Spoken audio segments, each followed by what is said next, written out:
రాజద్వారం దగ్గర నిలబడితే లోపల ముందు తులసి కోట కనపడేటట్టుగా పెట్టేవారు. తలుపు ఇలా తీశారనుకోండి, వాటి దృష్టి ఎదురుగుండా ఉన్న వాటి దృష్టి తులసి కోట మీద పడుతుంది. అంత పెద్ద తులసి కోట ఉండేది లోపల. ఆ తులసి కోట కానీ ఎదురుగుండా ఉందనుకోండి, మీరు లోపలికి రావాలంటే ముందు తులసి కోట చూస్తే తప్ప ఇంకోటి కనపడదనుకోండి. లోపలికి వచ్చే ముందు ఉగ్రభూత ప్రవేశం ఉండదు. ఆ ఇంట శక్తి నిలబడుతుంది.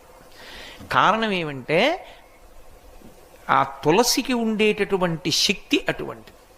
కాబట్టి ఆ తులసి గురించి చెప్తూ ఒక మాట అంటారు. ఆమె కళ్యాణి అని ఆవిడికి పేరు. కళ్యాణి అంటే సమస్త శుభములనిస్తుంది తులసి చెట్టు. అలాగే సమస్త భద్రములనిస్తుంది తులసి చెట్టు.